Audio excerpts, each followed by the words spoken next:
On est ravis cette année de présenter l'enceinte directionnelle A qui crée des faisceaux de son. Alors c'est comme une enceinte tout à fait classique, elle joue de la musique, des voix, des ambiances, peu importe le contenu, sauf qu'elle a la particularité de créer vraiment ce cône très dirigé. Donc voilà, une petite ouverture à 20 degrés avec un diamètre d'environ 65 cm.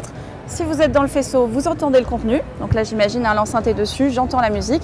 Si jamais je me décale, je vais de côté, j'entends plus rien, je reviens sous le faisceau, je réentends.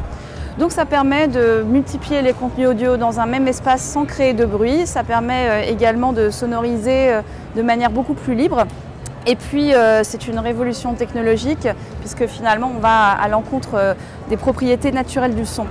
Donc le produit sera lancé en avril de cette année et nos premiers clients, donc, ce sont les points de vente, les musées, l'événementiel, les transports et finalement tous les professionnels qui ont besoin de son sans créer de bruit à côté.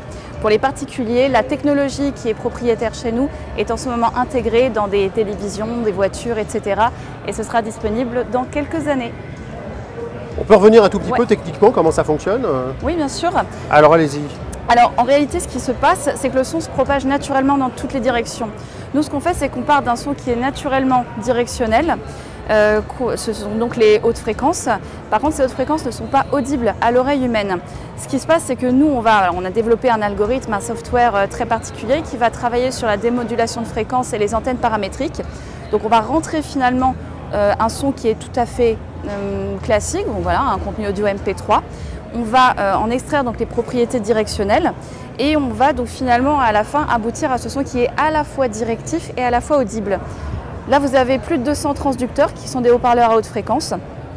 Chaque transducteur envoie donc ce rayon directionnel qui ici existe bel et bien mais n'est pas encore audible à l'oreille humaine et mélangé ensemble au contact de l'air. Donc le phénomène se produit, les ondes interagissent entre elles et l'onde devient audible tout en restant directive. Donc on arrive à balayer quelle gamme de fréquences? Alors on est sur du 20 Hz jusqu'à 19 kHz en relevé micro. Par contre pour une oreille humaine, ce qui est important de dire, c'est que vraiment on peut jouer tous les types de contenus. On n'a pas encore une restitution parfaite des basses, qui est la problématique du son directif. Pour autant, on a réussi à trouver quelques petites solutions qui permettent de percevoir le contenu audio avec l'intégralité de la bande passante citée.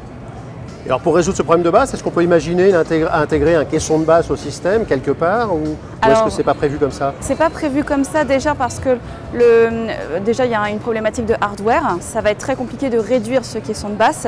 On a préféré travailler sur une disposition des transducteurs de manière à pouvoir justement avoir des basses mieux réparties. Donc là on est vraiment sur une intervention qui est de l'ordre électronique. Donc cette répartition permet justement de mieux répartir les basses. Et puis on va travailler aussi sur de la psychoacoustique. Donc on travaille sur un phénomène qui fait que même si les basses ne sont pas présentes, le cerveau perçoit les basses, enfin il perçoit on va dire les impulsions données comme étant une basse. Parfait, vous nous avez dit disponibilité? Avril 2019. Il y a un prix déjà ou c'est simplement comme ça, c'est du volume, on imagine que c'est pour la distribution? Alors Acoustic Art, c'est vraiment le bureau d'études, donc c'est pas nous qui allons être les vendeurs en direct. On va passer par un réseau de revendeurs qui est en ce moment en cours de construction. Par contre, on peut déjà dès à présent indiquer le prix public est de 1 690 € hors taxe par enceinte.